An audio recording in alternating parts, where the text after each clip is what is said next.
कलयुग में सत्य का मार्ग कम मिले। जैसे कलयुग घोर होते जाएंगे, ये तो पहला ही चरण है।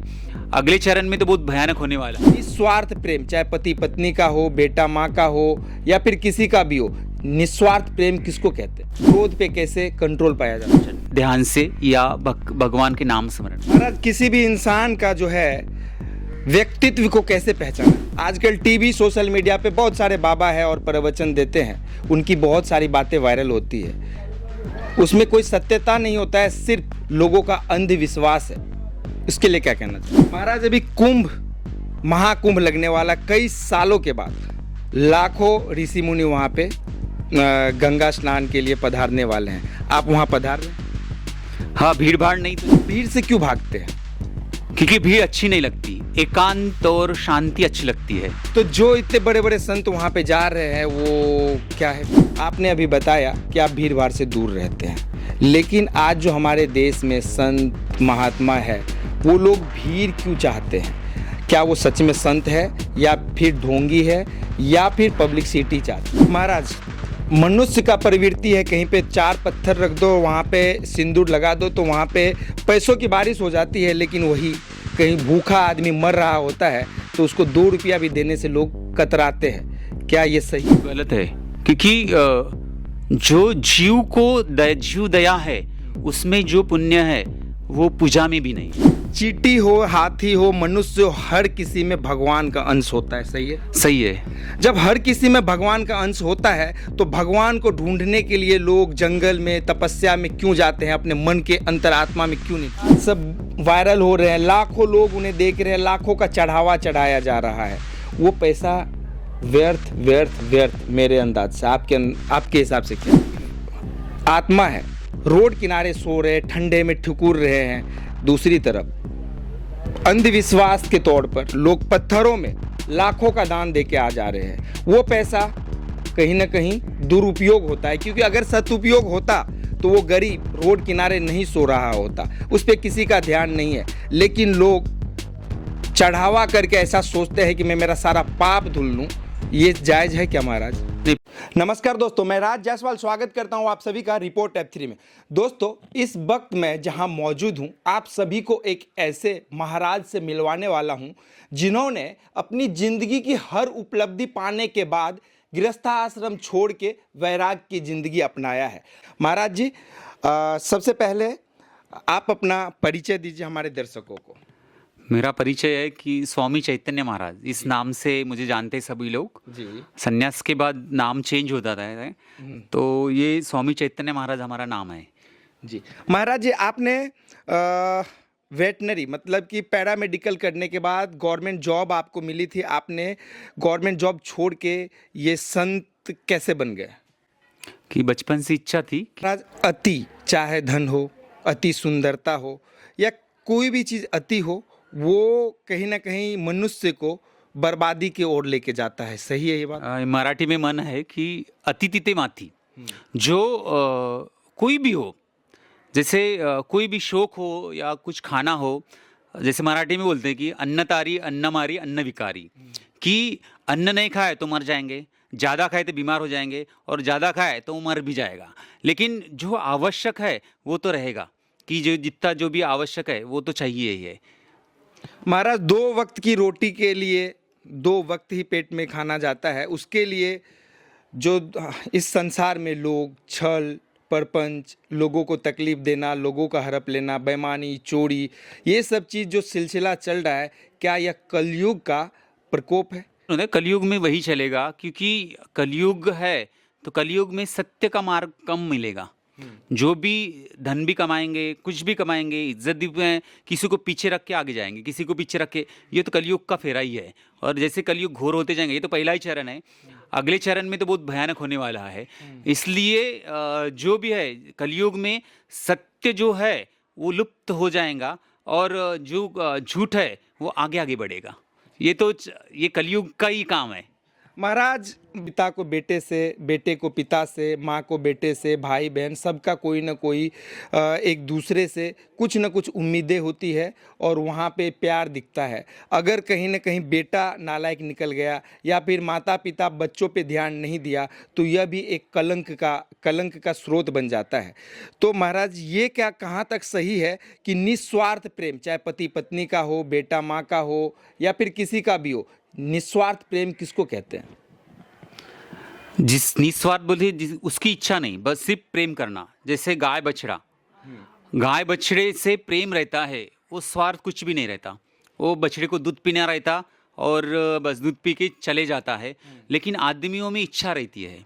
आदमी इच्छा दिखती है कि अपन माँ भी होंगी कि बड़ा बेटा होगा, फिर उसकी शादी होंगी, फिर उसकी बहू अपनी सेवा करेंगी। ये सब इच्छा, एक एक इच्छा प्रकट हो जाती है, इसलिए वो सब दुख हो जाता है। और रिश्तेदारी में या इस परिवार में जो इच्छा प्रबल रही या इच्छा तीव्र रही तो वो कुछ ना कुछ तो होने वाला ही है। इसलिए प्रपंच में इच्छा से ही दुख आता है। महाराज, क्रोध एक ऐसा चीज है जो क्रोध में आके इंसान कुछ भी कर लेता है। क्रोध पे कैसे कंट्रोल पाया जा सकता है? मेडिटेशन, ध्यान से या भगवान के नाम स्मरण से। दो कलयुग में दो ही मार्ग है। कलयुग में सबसे सीधा और सरल नाम संकीर्तन है कि भगवान का नाम लो, कीर्तन करो और क्रोध पे काबू करो। क्योंकि क्रोध सबका स्वभाव है। चींटी भी है, उसको पकड़ेंगे, उसको लगेंगे तो पट से काटेगी। और मनुष्य कोई भी है, क्योंकि क्रोध मूल स्वभाव है अपना। वो क्रोध को शांत करना है तो एक तो सद्गुरु के चरण में जाना है और ध्यान और मेडिटेशन करना है। दो ही है और उससे करते करते करते अपने क्रोध पे काबू कर सकते हैं अपन। महाराज, आपको कभी क्रोध आता है? हाँ, आता है ना। लेकिन हाँ, क्रोध आता है लेकिन मन में कुछ नहीं रहता। अभी हमारे यहाँ कोई भी हमारे बड़ा इतना मंदिर है बड़ा, लेकिन यहाँ पे कोई भी पुजारी नहीं है और कोई भी ऐसा नौकर नहीं है। यहाँ पे 17-18 साल से सब सेवा होती है और गांव के लोग, बाहर के लोग सेवा देते हैं यहाँ पे। तो उनकी सेवा में कुछ रहे तो इसको चिल्लाते ना कि ये ऐसे किए है, वो ऐसे किए है, ऐसे किया है। लेकिन क्रोध ऐसा नहीं रहता। कि क्रोध कैसा रहता, जो गुस्सा है वो पकड़ के रहे तो क्रोध हो जाता कि उसका क्रोध उसका है। लेकिन उसको चिल्लाते हैं और क्योंकि सीधे सीधे बोले तो वो मानते नहीं है, प्रेम से बोले तो थोड़ा आवाज बढ़ा किए तो पट से मान जाते। लेकिन क्रोध जैसा नहीं है, थोड़ा सा गुस्सा तो आता ही है और वो स्वभाव है गुस्से का। लेकिन क्रोध बोले तो उसके प्रति गुस्सा पकड़ के रखना, ये क्रोध का स्फोट होता है। फिर उसको गुस्सा पकड़ते। मेरे इसमें नहीं है, उसकी गलती हो गई तो थोड़ा सा आवाज बढ़ा करके चिल्लाना और फिर खत्म हो जाना। महाराज, किसी भी इंसान का जो है व्यक्तित्व को कैसे पहचाना जाए? ये तो कठिन है। और जो मेडिटेशन करता है या ध्यान करता है वो आराम से पहचान जाता कि जैसे अभी बहुत ही है कि फेस रीडिंग है या ये ऐसा है कि ध्यान से वो पता लग जाता है। और उसके लिए ध्यानी योगी चाहिए, तो वो आराम से वो आदमी कैसे पहचान सकते हैं साधना जब कोई इंसान को देख के पहचान ले कि ये इंसान कैसा है, तो आप ऐसे इंसान को क्या कहना चाहेंगे? हम तो कुछ भी कहना नहीं चाहेंगे क्योंकि उसके ऊपर है। जैसे सबको बोलेंगे तो सबका झगड़ा हो जाएगा। नहीं। दरअसल जब भी कोई किसी में पॉजिटिव वाइब्स होता है, किसी को देख के ये पता लगाया जा सकता है, पता लग जाता है कि ये इंसान को हमसे क्या चाहिए, इनका क्या स्वार्थ है या फिर ये किस प्रवृत्ति के है। ये एक जो भी जिन लोगों में भी ज्ञान होता है उन लोगों के लिए क्या कहना चाहेंगे कि उसको उन्हें भक्ति की ओर जाना चाहिए या फिर जिस तरह से ज़िंदगी अपनी जी रहे हैं उस तरह से जीते रहना चाहिए? उनके लिए आपका क्या मार्गदर्शन है? जैसे भक्ति तो श्रेष्ठ है, भक्ति में आना चाहिए। क्योंकि भक्ति में आते आते अपन ड्रिंक करते हो वो भी छूट जाता, स्मोकिंग करते तो भी छूट जाता, मांस मटन खाते वो भी छूट जाता। क्योंकि भक्ति में इतनी शक्ति है कि अपने को जो वहाँ पे जो आनंद मिलता है। और यहाँ आने के बाद कितना भी नास्तिक हो या लोग मोमेडियन लोग आते हैं तो यहाँ आने के बाद उनको अलग ही लगता, फिर बुलाने की ज़रूरत नहीं रहती, आराम से आके बैठते हैं, उनको शांति लगती है। क्योंकि यहाँ पे मेडिटेशन चलता है और मेडिटेशन चलने में तो यहाँ आने के बाद अलग ही, यहाँ बहुत लोग आते हैं कि संगम है, भगवान के दर्शन के लिए, विठल भगवान के, रुक्मिणी माता के दर्शन के लिए आते हैं। और कुछ लोग आने के बाद या कुटी में आते हैं, घास की कुटी बनी है, और यहाँ आने के बाद जिनको मंदिर में अच्छा नहीं लगा, यानी के बाद बात करने के बाद वो बोलते कि बहुत अच्छा लग रहा है, यहाँ पे शांत लग रहा, क्योंकि वो कई बार आते हैं लेकिन मेरी मुलाकात नहीं होती, या लेकिन या कुटी में आते नहीं, तो उनको अलग ही होता है, दोबारा बुलाने की ज़रूरत नहीं रहती, वो अपने आप आ जाते कि नहीं महाराज से मिलना है, या शांति वहाँ बैठने के बाद एक अलग ही शांति लगती है, इसलिए लोग भी आते हैं। महाराज, लेकिन आज के डेट में संतों का दुरुपयोग हो रहा है, प्रचार में, प्रसार में, राजनीतिक में जो देखने को मिल रहा है। आजकल टीवी, सोशल मीडिया पे बहुत सारे बाबा है और प्रवचन देते हैं, उनकी बहुत सारी बातें वायरल होती है, उसमें कोई सत्यता नहीं होता है, सिर्फ लोगों का अंधविश्वास है। इसके लिए क्या कहना चाहेंगे? अभी मीडिया में तो बहुत आते हैं, क्योंकि मीडिया को जो चाहिए वो मिलता है। मीडिया में वो मीडिया के खिलाफ हूँ मैं, कि मीडिया में जितने वायरल हो जाएंगे उतना उनकी पब्लिसिटी होती है, और जैसे जितना उनके यहाँ धन आता है उनकी वृत्ति चेंज होती है। सन्यासी ऐसा चाहिए कि लोभ जो है वो पाप का गुरु है।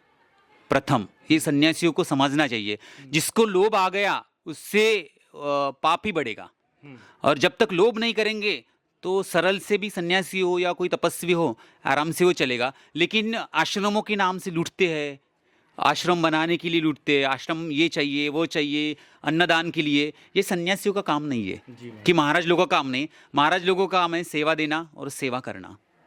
महाराज, अभी कुंभ, महाकुंभ लगने वाला, कई सालों के बाद लाखों ऋषि मुनि वहाँ पे गंगा स्नान के लिए पधारने वाले हैं। आप वहाँ पधार रहे हैं? हाँ, भीड़ भाड़ नहीं तो जाएंगे। आप भीड़ से क्यों भागते हैं?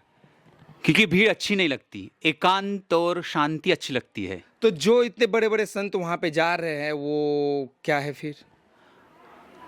ये कुंभ है जहाँ पे अमृत गिरा है, और यहाँ दुर्मिल संत आते हैं, क्योंकि इसकी मान्यता है अपने शास्त्रों में या इसमें, तो आते हैं ना, जो भी आते हैं। लेकिन मेरा पर्सनल है कि मेरे को भीड़ भाड़ अच्छा नहीं लगता, इसलिए मेरा पर्सनल है। लेकिन कुंभ में तो सब जाते हैं, संत जाते हैं, महातपस्वी जाते हैं, और कुंभ में अदृश्य शक्ति भी आके स्नान करते हैं। ऐसे बहुत से है, क्योंकि वो मान्यता है इसलिए। लेकिन जाना तो चाहिए, लेकिन मेरे पर्सनल है, मुझे भीड़ भाड़ अच्छी नहीं लगती।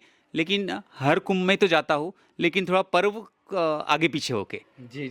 महाराज, एक सवाल मेरा और है आपसे, जो थोड़ा सा कठिन है, लेकिन मुझे उम्मीद है कि आप उसका जवाब दे पाएंगे।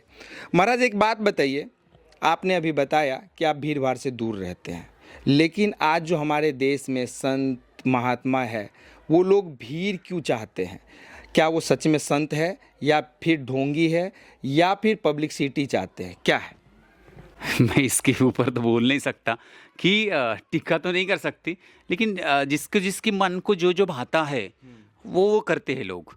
लेकिन मैं नहीं बोल सकता कि ये झूठ है, सच है, या भीड़ चाहिए नहीं चाहिए, क्योंकि जिसको राजयोग है, संतों में भी राजयोग होता है। जिसको राज हो योग है, वो उनके बहुत बड़े शिष्य रहते हैं, बहुत बड़ा आश्रम रहता है, सब रहता है, वो भी ऐसे रहता है। लेकिन मुझे अच्छा नहीं लगता, मुझे शांति अच्छी लगती है। इस तो मेरा पर्सनल है, ऐसा मैं तो उनके ऊपर बोल नहीं सकता कि वो क्या करते हैं क्या नहीं करते। बाकी संत तो संत है। ठीक है महाराज, मनुष्य का प्रवृत्ति है, कहीं पे 4 पत्थर रख दो, वहाँ पे सिंदूर लगा दो, तो वहाँ पे पैसों की बारिश हो जाती है। लेकिन वही कहीं भूखा आदमी मर रहा होता है तो उसको 2 रुपया भी देने से लोग कतराते हैं। क्या ये सही है? ये तो गलत है, क्योंकि जो जीव दया है, उसमें जो पुण्य है वो पूजा में भी नहीं है। कोई पत्थर पूजे, कुछ भी पूछे या मूर्ति पूजे, उसमें नहीं, वो जीव दया है। एकनाथ महाराज काशी में जल चढ़ाने गए थे, तो उन्होंने एक गाढ़व, उसको क्या हिंदी में क्या बोलते हो, जो गाढ़व है, गधा है जो गधा, वो गधे को कावड़ में पानी लेके आए, लेकिन एकनाथ महाराज ने वो गधे को पहले पिलाए। फिर वो बोले, सब पंडित लोग बोल रहे थे कि अरे इतने दूर से अपन ने कावड़ ले आया है, लेकिन वो भी जीव दया थी, इसलिए वो संत है। जो जीव दया मानते हैं वही संत रहते हैं। महाराज, चींटी हो, हाथी हो, मनुष्य हो, हर किसी में भगवान का अंश होता है, सही है? सही है। जब हर किसी में भगवान का अंश होता है तो भगवान को ढूंढने के लिए लोग जंगल में, तपस्या में क्यों जाते हैं? अपने मन के अंतरात्मा में क्यों नहीं ढूंढते हैं? क्योंकि शांति से मिलता है, क्योंकि भगवान परमात्मा अपने अंदर है, परमात्मा कहीं बाहर नहीं है। लेकिन खुद को ढूंढना है ना, ढूंढने के लिए शांति तो चाहिए। और शांति के लिए सबसे बड़ी चीज क्या है? लोभ मोह त्याग देना चाहिए, तो शांति अपने आप ही आती है, ऐसा भी है? जैसे लोभ आ गया तो कुछ नहीं, पाप सब अब जंगल में भी जाके बैठेंगे, मन में लोभ रहा तो फिर वो भी कुछ फायदा नहीं है, क्योंकि उसका चिंतन लोभ में ही रहेगा, वो तो करना व्यर्थ है फिर। करना व्यर्थ व्यर्थ है। तो महाराज, अभी जो हमारे देश में जो चल रहा है, आप सभी देखते होंगे सोशल मीडिया पे, महाराज सब वायरल हो रहे हैं, लाखों लोग उन्हें देख रहे हैं, लाखों का चढ़ावा चढ़ाया जा रहा है। वो पैसा व्यर्थ व्यर्थ व्यर्थ मेरे अंदाज से, आपके हिसाब से क्या है? व्यर्थ मैं तो ऐसे बोल नहीं सकता क्योंकि संत है वो, लेकिन जहाँ ज़रूरत है लोगों को भी वही देना चाहिए, जहाँ ज़रूरत नहीं वो लोग देते। अभी संत को क्या है, लोग देते हैं वो यूज़ करते हैं, लेकिन जो देने वाले हैं वो सत्पात्री, जहाँ सेवा ही हो रही वहाँ देना चाहिए। क्योंकि महाराज- बहुत बड़े बड़े आश्रम हैं या बड़े बड़े ऋषि मुनि सन्यासी अभी भी है अपने देश में, ऐसा कम नहीं है कि जहाँ पे उनको कपड़े भी नहीं मिलते वहाँ तक लोग भी पहुँच नहीं सकते और पहुँचते नहीं, और जैसे पहुँचे भी तो उनको कुछ भी नहीं चाहिए, ऐसा है। महाराज, लेकिन जहाँ पे करोड़ों का दान दिया जाता है, वहीं दूसरे तरफ गरीबी, लाचार, बेबसी भी लोग हमारे ही देश में रहते हैं, रोड किनारे सोते हैं, उन्हें एक चादर कंबल नहीं दिया जाता, और मूर्ति जो एक पत्थर होता है वहाँ पे लाखों का चढ़ावा चढ़ा देते हैं। ये क्या संसार का नियम होना चाहिए? एक तरफ जो जीव आत्मा है रोड किनारे सो रहे, ठंडे में ठिकुर रहे हैं, दूसरी तरफ अंधविश्वास के तौर पर लोग पत्थरों में लाखों का दान दे के आ जा रहे हैं। वो पैसा कहीं ना कहीं दुरुपयोग होता है, क्योंकि अगर सदुपयोग होता तो वो गरीब रोड किनारे नहीं सो रहा होता, उस पर किसी का ध्यान नहीं है। लेकिन लोग चढ़ावा करके ऐसा सोचते हैं कि मैं मेरा सारा पाप धुल लूँ। ये जायज़ है क्या महाराज? नहीं, पाप तो नहीं धुलता, लेकिन उनको शांति मिलती है ना। जिसको जहाँ भी चढ़ावा चढ़ाते हैं, चढ़ावा चढ़ाने वाले के ऊपर है, उसको जहाँ अच्छा लगता है वही चढ़ाएगा। उसको कितना भी बोलेंगे कि नहीं भाई आप ये सेवा करो, उनको कंबल दो, ठंडी है अभी, ठंडी का सीज़न है, तो बारिश में है तो उनको घर बना के दो, ये नहीं करेंगे ना। जिसको भाव है, सेवा का भाव है, वो सेवा करेंगे, और जिसको सेवा का भाव नहीं है, वो जिसके मंदिर में इच्छा पूर्ति के लिए जिसकी इच्छा पूरी होती है वही चढ़ावा चढ़ाता है, ऐसे अपने मन से नहीं चढ़ाते कोई भी। लेकिन जो गरीब लोग हैं वो यहाँ भी आते हैं तो 1 रुपये तो भी डालते, वो मन से डालते हैं, लेकिन जहाँ जिसकी इच्छा पूरी है वो तो करेंगे। लेकिन महाराज, ये चीज़, ये कौन सा लॉजिक हुआ जो कि मन से आप महाराज हैं, हमारा आप में श्रद्धा है, हम आके आपका चरण स्पर्श करते हैं, हम आपको, आपके लिए, आप तो संत हैं, आपको क्या चीज़ की कमी है? जो इतनी सिद्धि प्राप्त कर चुके हैं, जो अपने ज़िंदगी में सब कुछ त्याग के, जो संत का भेष धारण करके सिर्फ भगवान में लिप्त हो गए हैं, उन्हें क्या ही देना और उनके लिए क्या ही काम का? तो आपको तो वो पैसे चाहिए ही नहीं। वो पैसे से महाराज फिर कहाँ जाएगा? आपके ऊपर हम चढ़ावा करते हैं कि महाराज को हम देने आए हैं। कहीं से भी महाराज का चरण स्पर्श किए, महाराज का आशीर्वाद चाहिए, 1 रुपया हो, 1.25 रुपया हो, जो भी हो, हमारा इच्छा होता है कि हम दे। मगर महाराज, आपका एक मार्गदर्शन भी तो चाहिए कि आप हमें न देकर आप उनको दो जो इस पैसे के ज़रूरतमंद है, जो जिनका इस पैसे से अच्छा जीवन व्यतीत हो सकता है, जो कठिन परिस्थिति से जूझ रहे हैं, उनका मदद करना, उससे जो आत्मा को शांति मिलेगी, पत्थरों में दान करके वो शांति मिलेगी क्या महाराज?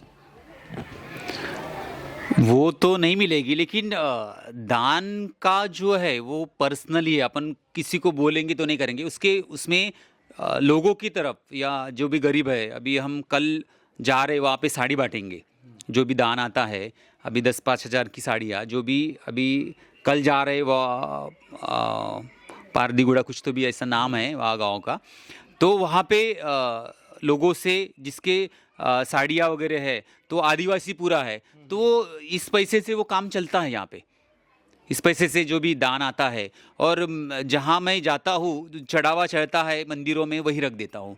मैं वह लाता नहीं, मैं खुद लाता नहीं उसको।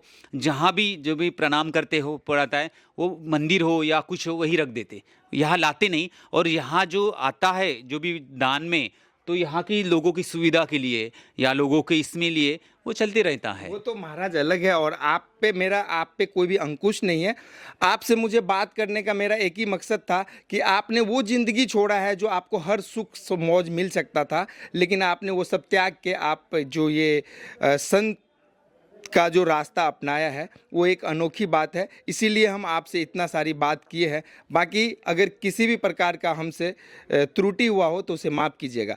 बाकी आप लोगों से भी मेरा अनुरोध है कि मेरे जो पूछे सवाल थे उसमें मेरे से कोई गलती अगर हुई हो तो आप लोग भी क्षमा करें, लेकिन क्या सही और क्या गलत कमेंट में आप लोग ज़रूर बताइएगा। बाकी वीडियो में हमारे साथ बने रहने के लिए आप सभी का बहुत बहुत धन्यवाद।